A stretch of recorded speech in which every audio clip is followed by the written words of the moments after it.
Like I told you off the air, in anything I write, it's an old habit of Montreal Canadiens. We trash the Leafs, right? We trash the Toronto Maple Leafs. I think I told you early in the show. It's like Edmonton and Calgary, yeah. What was that? It's like Edmonton and Calgary, yeah. It's a regional thing. Oh, yeah. Oh, yeah. It goes back 100 years. By the way, I told my wife this the other day, Tim Hortons, right? I went to a Tim Hortons up in Alberta, and I learned what an ice cap is, which is really cool. But I'm sitting there with Deborah, and I'm saying, no one knows. You know, everyone talks Tim Hortons. We've talked about it on the air. And I say, people don't remember. I remember watching Tim Horton with the Toronto Maple Leafs play at the old Montreal Forum in the 1960s. Wow, you're really old. Dude, old. But the most underrated thing. Here's two secrets about Tim Horton. You were watching Tim Horton play hockey before I was even born. Oh, dude, yeah.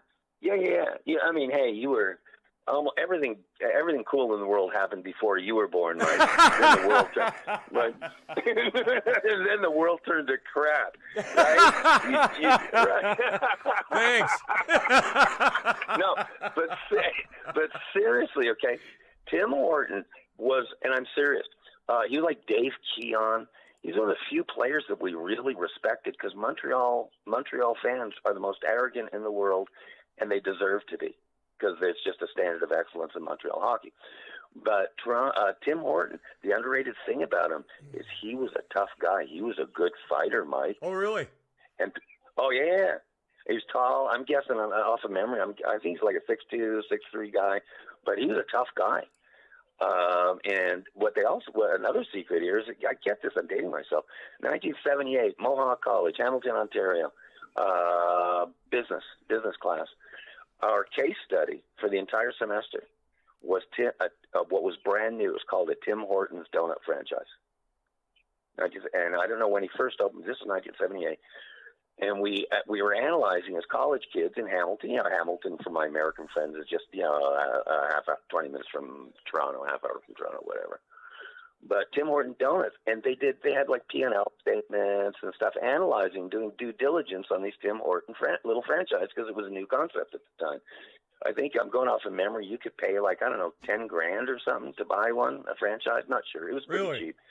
But yeah, and then doing the whole P&L and the pro forma, and the net of the class was anyone in Canada, if they can pull together a little money, can buy a Tim Hortons franchise. That was beautifully, and Tim Horton wanted it that way, so anyone could buy one. But secondly, if you did, and you worked your butt off, and he wanted hands-on operators. So you work. You're not some operator from California or across the water. You're working in the franchise. He wanted that. Tim wanted that. And what you could do, you work hard, and at the end of the year, you could pay yourself. It was like $85,000 a year.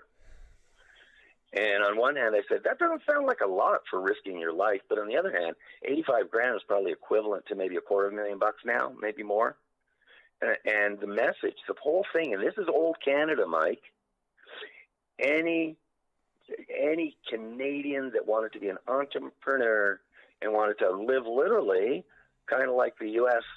Freedom capitalism way of life, could buy a Tim Hortons franchise and actually make a living. Not be wealthy, but make a living doing it. So there's my inside secret on Timmy's, man. But I've never had an ice cap, and I'm glad I did because they're great. They are great. I'm not a huge – I actually prefer 7-Eleven coffee over Tim Hortons, but I have one today because my wife